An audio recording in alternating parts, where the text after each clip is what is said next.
Dear Maya, I give you the floor. Thank you very much. If I may ask the next group of speakers to join me on the stage. Hi, everyone. My name is Maya Tarashvili. I'm a senior fellow with the Delphi Global Research Center. I'll be moderating the next panel discussion. I'll introduce our panelists. Camille, I saw you. Okay. Sean and Iyad. I think these bios of our speakers are so fascinating. So I'm delighted to host this panel. But first, I want to thank Oleg, of course, for organizing this event, and Jamestown Foundation. But Margarita Asenova is the real leader here. So please, let's give a round of applause. This conference would not be so successful without her, so I'm very grateful to have worked with her. Our panel continues. The theme is the same, which is Voices from Post-Russia, Part 2.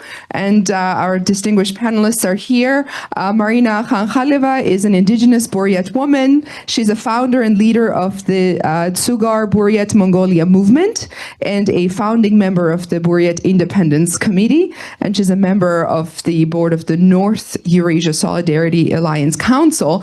But what I found interesting about your bio is that you're also a professional opera singer. So welcome.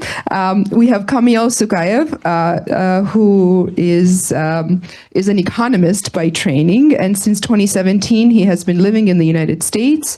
After 2019, he became a member of the government of independent Tatarstan in exile. And a US-based representative of the Free Idel-Ural movement. We also have Iyad Yugar, who is a Cherkessian American activist advocating for the advancement of human rights in the Cherkessian and North Caucasus nations internationally. And we have Sean Xiao Zhang. He's an experienced educator and social worker, and since 2008, he has advocated for Chinese democracy and the independence of Manchuria. And in 2022, he left his homeland and came to Minnesota, where he joined the Congress of Manchuria and began advocating for Manchurian independence. Again, thank you so much for being here with us, especially in Washington, where things have been a little frustrating, right? Not only are we now wavering on how much we support Ukraine, but we are really careful about what we say about Russia. Russian defeat, you don't hear that much about it anymore, or we never really heard much about it. So this is a bit of a daring theme that not only are we supporting Ukraine and very much in favor of Russian defeat in its war with Ukraine, but also we're taking it to the next level and we're saying the only way that we can finally deter Russia and this threat that has not stopped for many decades will be to make Russia small again. And that's why you're all here. We sent you a set of questions in advance, which was for you to talk about how your region has been affected by Russia's war in Ukraine, but also what are the prospects for meaningful opposition, and how is this work that you're doing? How is the work progressing, and what do you need from your Western allies? So let's start with you.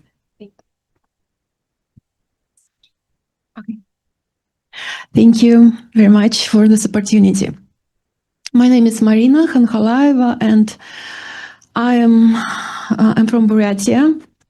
And as you know, we are North Mongolian people who live for thousands of years around Lake Baikal, which is sacred for us, and all our life spirit connected with this beautiful lake.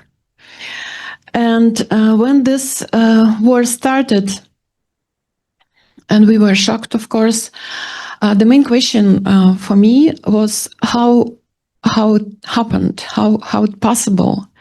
And now I want to show you on example on Buryatia, how they did it before, like 100 years ago. Not many people know that 100 years ago, Buryatia had full state, independent state of Buryatia for 3 years. Then Stalin killed all our leaders, their families. So, okay, I want to show you the scheme of these actions. Conflict with Moscow were always there, but they grew after 2007, when the first appointed head, Vyacheslav Nagovitsyn, came to power. Local president had been elected before him. Nagovitsyn, who had never lived in Buryatia, shut down the biggest, first of all, he shut down the biggest bank of Buryatia and pushed many resources companies to move their legal addresses to Moscow. Successful local firms like Baikal Farm and Magbur were ruined. Then, second, two Buryats autonomous districts in nearby regions, Aginsky and Usterdensky, were dissolved. And many Buryats moved into the republic, living standards in the former district fell. Then, local institutions and culture were weakened. The Republic Constitutional Court and its trade office in Mongolia were closed. In 2014, Buryat language became optional in school. It began to disappear from education and business. Then the National Humanity Institute was shut down. And of course, protest activity rose. Journalists and students spoke out against closing the autonomous district, and Rajana was the participant this time. Big university protest in 2015 ended with humanities department broken up and many teachers losing jobs. Police pushed activists out of the republic. Some of them, like journalist Evgeny Khamaganov, were killed. With local businesses destroyed, more people took government job, joined the army on contract, or left for shift work even in South Korea. And finally, COVID-19 froze protests for 2 years and hurt small firms even more. And what this war revealed? The war exposed old problems: political terror, discrimination, state-based Russian nationalism, and colonial-style economy. You know, as you know, a lot of Buryat soldiers were used as a cannon fodder. When early war casualty lists were public, people were shocked. But here is the pluses, because for the first time in 100 years, new political currents appeared. Right-wing, left-wing, federalists, pro-independence. Society became much more political, and national awareness grew fast. Many people fled, mostly neighboring Mongolia. So it's the biggest migration in Buryatia's history.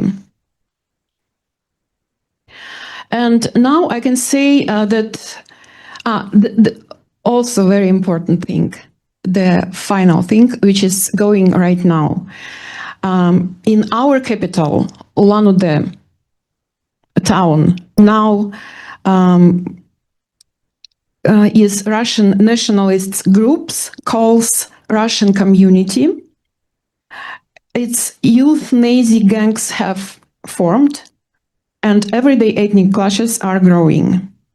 They put monuments as Stalin and Kazakhs Kazakhs and Stalin, who ordered mass killing of Buryatias and Kalmyk, so were set up, angering locals. And of course, all problems remained unsolved: corruption, resource extraction, environmental damage, poor utilities, and unfair courts. So that's it. Thank you very much. Actually, while Camille and Iyad speak, we actually have a map of the North Caucasus, thanks to Josh from RFERL, so we can put that up on the screen. And Camille, let's go to you. Good day, colleagues and friends. Yeah, my name is Camille. Today I'd like to speak about the current situation in Tatarstan, how Russia's war in Ukraine has affected our economy, society, and political landscape, and how the Tatar people are responding to these challenges, both at home and abroad. Let me begin with the economy. Tatarstan is one of the Russians' most industrialized regions, but the war and the sanctions that followed hit us hard. So international cooperation collapsed. In the Alabuga Special Economic Zone, production of Ford engines stopped. And the joint project between KAMAZ and Germany Daimler came to an end. So our majority companies, including KAMAZ, the Kazan aircraft plant, and other, faced the Western sanctions. So as a result, we saw serious financial losses and the rise of unemployment. To fill the gap, Tatarstan leaders turned to China and Iran. And most notably, the Alabuga zone began assembling Iranian Shahed drones, the same drones used in attacks on Ukraine. This move turned Tatarstan into a direct participant in the war. And for the first time made us a legitimate target for Ukrainian drone strikes. The economic shock was followed by a social one. At the beginning of the war, people in Kazan and other cities came out in protest. But the response from the authorities was swift and brutal. Many activists were detained, tortured, or silenced. Since then, a resistance has gone underground. There are no public opposition groups, there are no independent media left in Tatarstan. But quiet resistance continues. During the hidden mobilization campaign in late 2022, many people avoided the draft. Families of conscripts expressed their objections, not loudly, but clearly. 2 volunteer military battalions formed in Tatarstan, it's Alga and Timer, both suffered massive losses. Reports say that Alga was nearly wiped out. The public grief over these, I can say, tragedies is mostly unspoken, but deeply felt. We're also seeing something else, a cultural awakening. More and more people have shown interest in learning the Tatar language and our history. For many, this is becoming a form of silent resistance, a way to preserve identity in a time of fear. Now let's talk about politics. Over the past 2 years, Moscow has increased pressure on Tatarstan autonomy. In 2023, we were stripped of a key symbol. It's the presidential title. So our leader now called Rais. It's a Turkish word, means the head. But it's not a president anymore, anyway. It may sound symbolic, but it sends us a very clear message. Central control is tightening. Another alarming change. So our constitution used to say that Tatarstan rejects war and war propaganda. That clause has been removed. At first, our regional officials stayed quiet about the invasion, but soon they were forced to show public support. For example, The youth minister Timur Suleimanov was fired for staying silent too long. And after that, youth agencies started promoting patriotism and military service with great enthusiasm.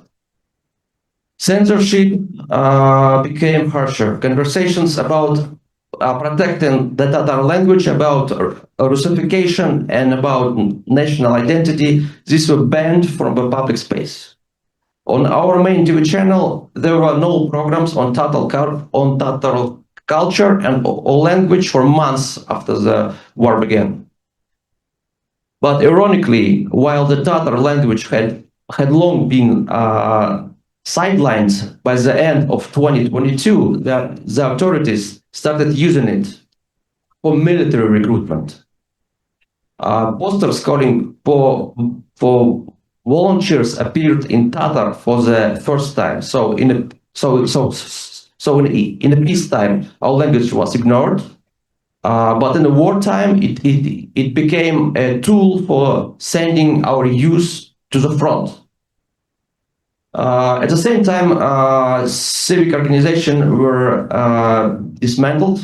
The old Tatar Public Center was shut down and labeled extremist. Other groups were silenced, and the government in Kazan, this is our capital city, now demonstrates full loyalty to Kremlin, abandoning all public talk of national rights, culture, or identity.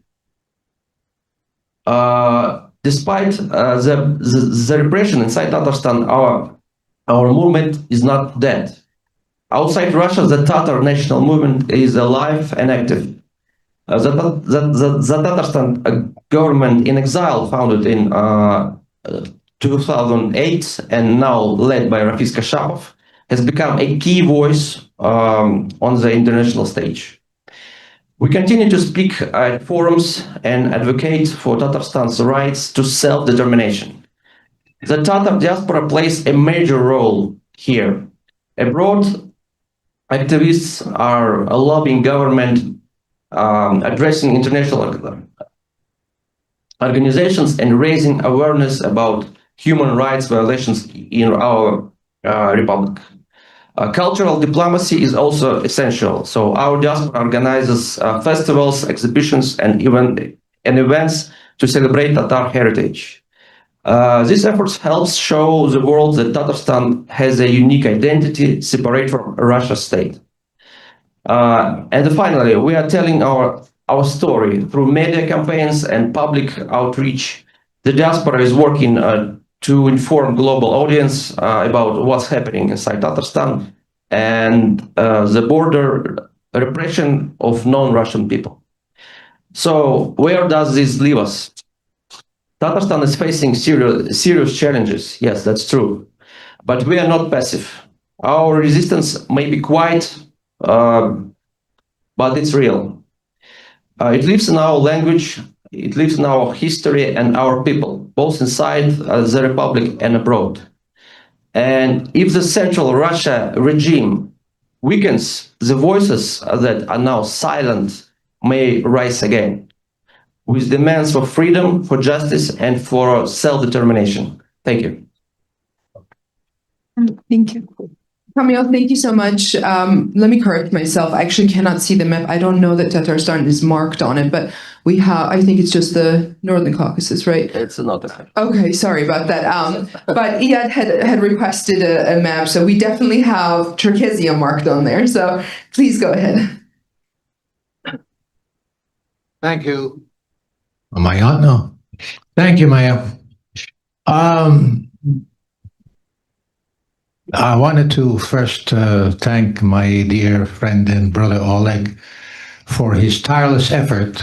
And we have been with him in many different areas of the world, and with his endless campaign to help Ukraine and to talk about the breakdown of the Russian Federation. I'm very proud of you, and I will do anything I can do in the future to help you out. I and many Circassians on your side.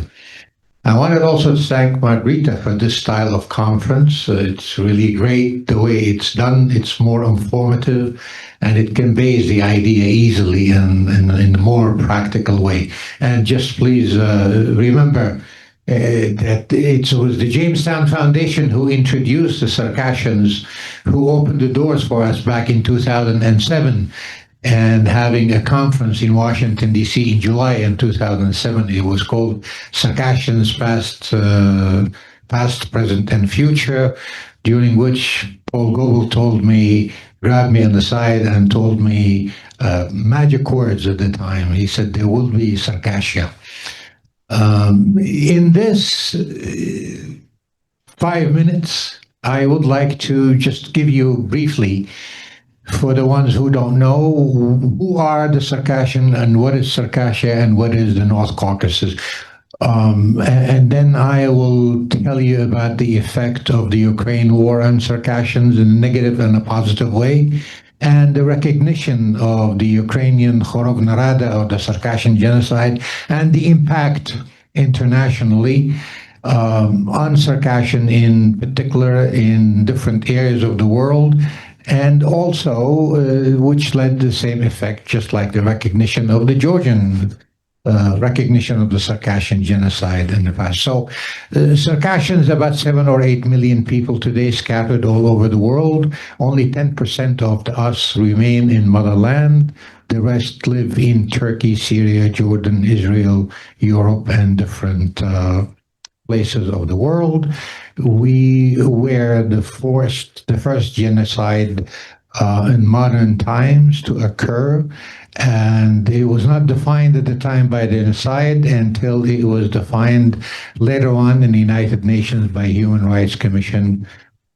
What is the definition of the genocide? And of course, that fell into the actions of Russia against Circassian that killed about 65, 70, 80% of the population, pushed the rest of them into forced exile. Many of them perished on the way. At the time, Circassians were about 2.5 million people. Turkey, as a geography, as part of the Ottoman Empire at the time, was 7 million people. Circassians were 2.5. Turkey today is about 85 million people. We don't even know the accurate number or the accurate population of Circassians today. We're estimating about 7 to 8 million people. Scattered all over the world, we were able to build our organizations, to preserve our language, to preserve our culture, and become aware of our history just recently, and become aware of the need for us to continue as a nation, as a people connected to our motherland that actually gave us the identity as Circassians. In the past couple of years, year and a half, 2 years, many important things happened. One of them is the Khorovna Rada Ukrainian parliament recognition of the Circassian genocide. Literally, that recognition created a wave among Circassians, mainly in Turkey and in the Middle East and in different areas, that put the majority of Circassians on the side of Ukraine. Here's a nation who's fighting Russia, just like we did for 101 years, now comes in and recognize our tragedy and also recognize our right to exist. So this is one of the best things that ever happened in the Circassian history, along with the Georgian parliament recognized of the Circassian genocide years ago. What this did to Circassians also is that it raised the nationalistic feeling. It raised the aspirations and the attachment to the motherland. Now they have become aware that this is the hero of the world today, Ukraine, who's fighting for freedom and the integrity of the land of Ukraine against one of the mightiest and cruelest empires of the world, now it is recognizing our genocide. That means we as Circassians need to get together and also take a similar stand toward our future in cooperation with the people who are fighting Russia. So this has been essential for us. How this is clear is a very interesting thing. Syria has a population of Circassians somewhere between 200,000, 250,000. Since 1864 until now, no Circassian in Syria was able to raise the Circassian flag any place. No Circassian was able to talk about Circassia any place, because for the largest part, Syria was friendly or under the control of then the Soviet Union, later on the Russian Federation. So Circassians and their organization in Syria were under the control of Russia. The Assad regime fell. Russia is out of Syria. Within days, Circassians were able to hold demonstrations in the streets of Damascus for the first time since 1864 until now, raising the Circassian flag and asking the rights of Circassians in Circassia. So did the war of Ukraine affect Circassians? Yes. Did the war of Ukraine give Circassian momentum? Yes, that's in a positive way. Unfortunately, this is a tragedy for Ukraine, the suffering, the killing, and the war. But it had its vibrating effects throughout the world today, and especially among Circassians. How this is important for the region and for the Circassians and the Ukrainians, and what benefit can be done out of this. Remember, Russia was able to become the evil empire that it had become since the Tsar's time during the Soviet Union and until now, is by having access to the Black Sea. They wanted to build their navy. They want a way to reach the warm waters so they can put together the naval forces in the Black Sea so other nations cannot come and occupy their country. They had controlled Ukraine at the time. Crimea was under their control, partially. But Circassia was the obstacle. That was the reason of the war. Once they conquered Circassia, and we fought them. We're talking about 1,203 days for Ukraine to suffer in this tragic war. Circassians defended against the Russian invasion for 101 years. We built our own weapons. We bred our own horses. We built our own defenses. And we were able to keep Russia at bay for 101 years. So the interest of the world today, if we are to reverse engineer things, we're talking about the breaking down of the Russian Federation today, and what can we do in order to prevent it from coming back? Create again the coast of Circassia, give us the ability to control Circassia, give us the strategic depths in the North Caucasus where we can have Circassians, Chechens, Ingush, and Dagestani defend the North Caucasus and the coast of Circassia, and we will be able, along with the Crimean Tatars and the Ukrainians, to keep the evil away from the Black Sea, and the Russian Empire not only will disintegrate, but it also will not have the chance to come back. And if you don't think this is possible, think about 8 million, 9 million Circassians, the majority of them in Turkey, 7% of Turkey's population are Circassians.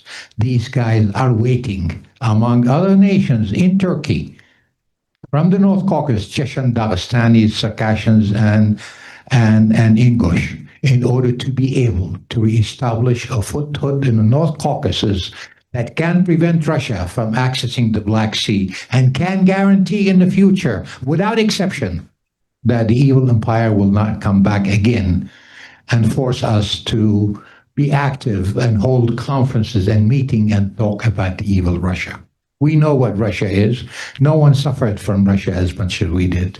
And the most important element for Russia today is the North Caucasus. They know if they lose this, they have no chance of surviving. Not now, not in the future. They know that eventually they will lose the Ukrainian war. They know that they will not be able to harass any other nations. So that's the opportunity we need to have.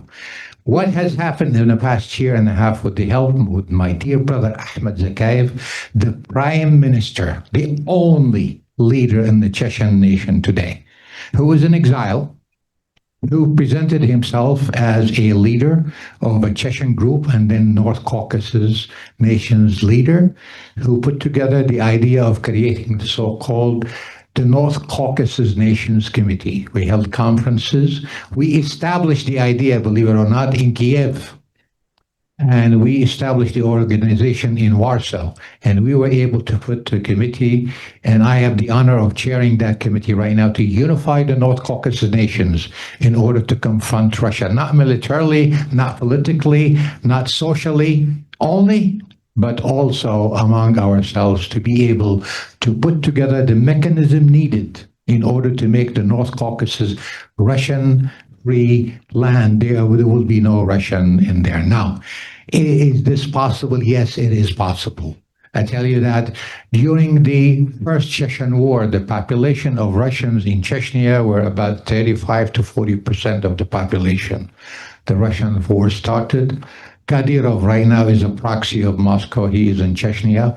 But guess what is the good side of this whole entire thing since the beginning until now? Not a single Russian person today lives in Chechnya. And if that happens throughout the North Caucasus, then the North Caucasus will be free from the Russians. This is a service not only to Circassian, Chechen, Dagestanis, and Ingush, but it's also a service to the free world who is sitting here today discussing what can be done in order to stop the evil, prevent the evil from harassing other nations.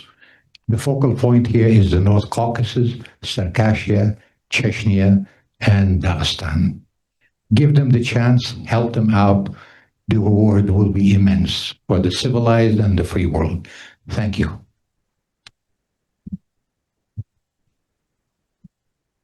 Thank you very much.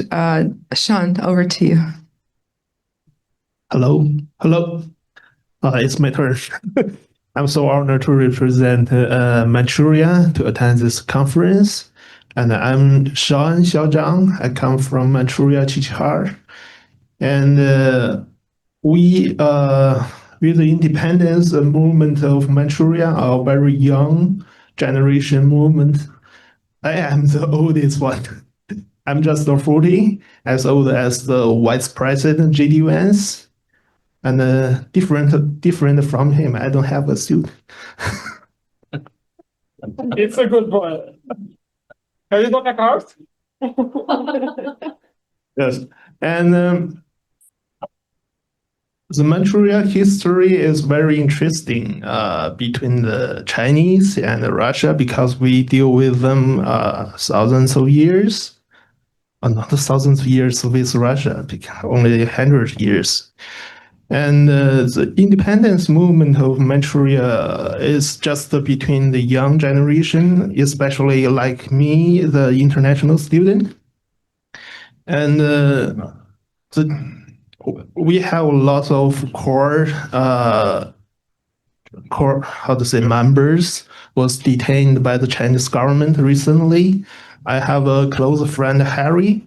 He just detained by the Chinese government last month, and we lost all his information and cannot connect with him. We are doing our best to rescue him. And for this war, between Russia and Ukraine, I think it happened to me very closely because I have a very good friend, Roman Taysenko from the Ukraine. And we are spent a very good time, 2 years on our campus till before our graduation last year.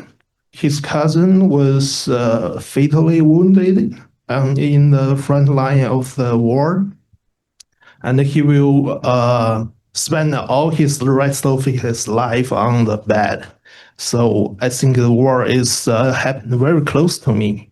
And not only this, I think I am the only one who used to experience to living in China. I live in China 18 years since I went to the college, and I live in Beijing in 11 years before I came to America. And I can assure you, everybody, the Chinese government didn't know what the Putin is doing or used to doing, because my mom used to send me a video. He recorded on my home's balcony. The Chinese troops was marching to the border of Manchuria and Russia at the second day of the Russia's invasion. So I think that Xi Jinping didn't know anything. And this another thing that I can tell you is about the China. I think many people in this room think the Chinese are consolidated as one, but the truth is totally different, totally wrong. That because I used to traveling in China many times, and I think in many of the provinces, and including the Tibet, and even in the China proper, which means inside the Great Wall, all the people think they are all Han Chinese, but actually they are totally different. I think more than 200 or 300 ethnic groups living together, and they call themselves as Han Chinese, but they have different culture and even have the different languages. There, especially in the southern Chinese, their language will varies from the cities to cities, and even in some of the mountain ranges, they will varies from village to villages. And that's very incredible. That's because I drive to here to DC. I spent 2 days from Minnesota to the cities to DC, and here is still speaking English. But in China, that is very incredible. I used to visit Hong Kong, but in Hong Kong, I just can't use the English because I cannot understand what they are talking about. Because my language is Mandarin. Mandarin is the language of the Manchuria because we are bilingual ethnic groups. We can both speak the Chinese Mandarin and the Manchuria language, the Manchu Gisun. But most of the Chinese will confirm you that they speak Chinese Mandarin, but in our perspective, they are speak in a very different and how to say weird accent.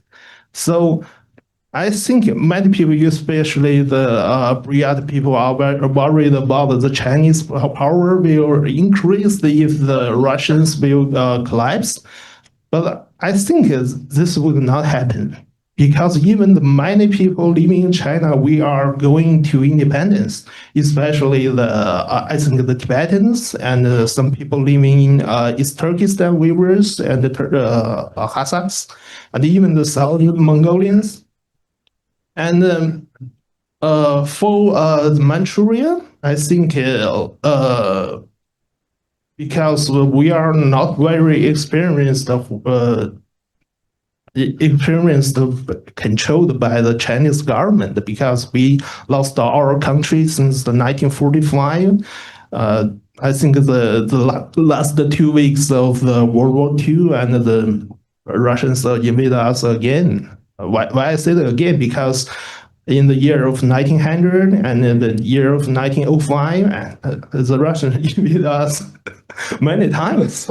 And my grandpa used to taught me a Russian word, nedu. Nedu was the meaning of that, because the Russian soldiers usually to looting for some alcohols in our families. So when my grandma said, if you met them again, you can say nedu. I think it means we don't have. Yes.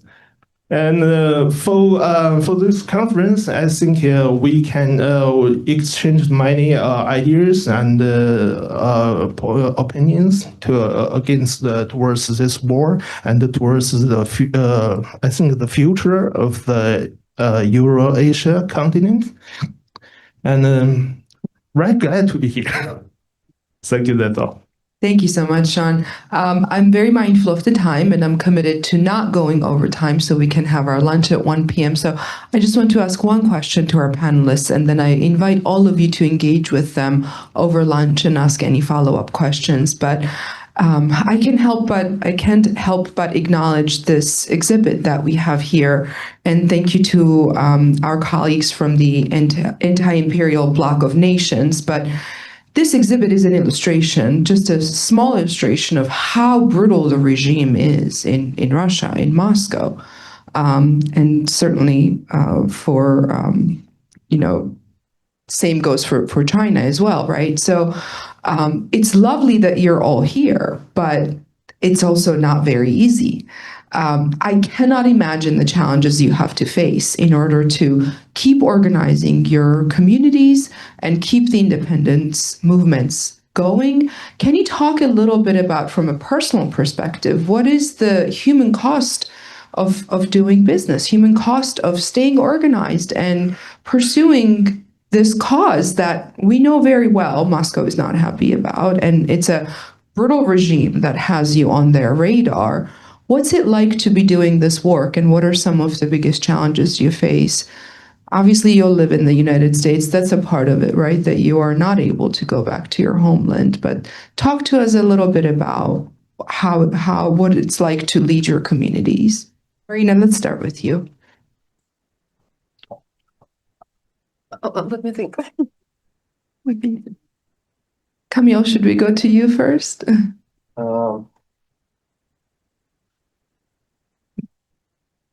If you think a lot about that, yeah, it's hard actually, but we just doing what we have to do. There is no option, should we do it or shouldn't. There is no option for us. And if we want to to keep our nation alive in all mentions, yeah, we have to do at least something. We have to do. We have to resist, and that's my opinion. Thank you. Yeah. That's a very good question. And from the Circassian perspective, though, it's a bit different. Well, first of all, thanks for the United States of America and our ability to speak free. And I could tell you that in modern time, most movement that created independence and freedom for their nations, it was probably ignited by their diasporas in the United States and Western Europe. So this is the podium here where we can go and pursue and make awareness prevalent among people, so people would rally and they gather and they achieve their aspirations of freedom, self-determinations, and all these beautiful things that each and every human being deserve in the world. The cost for Circassians was thus far, I mean, here's a nation that probably would have been about 40 million people today had it not been for the Russians and their atrocities that we don't even know our number. What is our population? For the Chechens, millions of people were killed. For the Dagestanis, oppression and killing is rampant, especially in Dagestan today. It's really difficult to measure what is the cost thus far. However, the future cost is more important than what had happened. So our work is to prevent what can and what will happen, not only in Circassia, in Ingushetia, in Chechnya, in Dagestan, but also here today in Ukraine. And this is essential. This is the subject of the century today. Ukraine we need to stop the bleeding in Ukraine, but not on terms where it compromises the integrity of Ukraine, but where it preserves the full integrity of the land of Ukraine, and Ukraine can become one of those nations that can really and rapidly advance toward more European and I hope in the future NATO membership and other things. And that's the hope for Circassians today. When we look at Ukraine and its resiliency and its ability to defend itself, this is what we are aspiring to. And I have news for my Ukrainian friends of freedom. My personal opinion is victory of Ukraine, the way we like to see it, is not a matter of if, it's a matter of when. So I am hoping that this when will be sooner than later. As far as what is the cost for us as Circassians to do this, I could tell you I enjoy this. I mean, it is fascinating to be able to work for a cause that I believed in all my life and see a progress in that cause. Not as fast as I'd like it to see it, but I know it's very tangible, it's very touchable.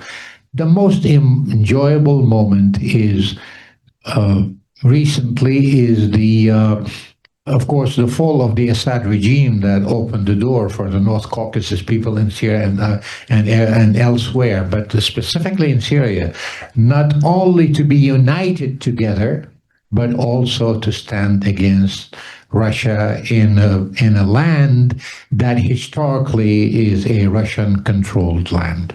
So this is hopeful. And of course, the second, and the one that I was really fascinated with is, and I'm very grateful it did happen, is the creation of the North Caucasus Nations Committee. This is the first time, not the first time, the second time actually in history that the Caucasus nations get together and say, you know what, unity is our way to get things done against Russia. And this is very aspiring, it's very promising, and it is going forward in a really good way. So I am enjoying this, and I'm enjoying this conference and the people here. Thank you so much. That's a great uplifting note to end this discussion on and go into our lunch break. Thank you very much. Please join me in thanking our panelists.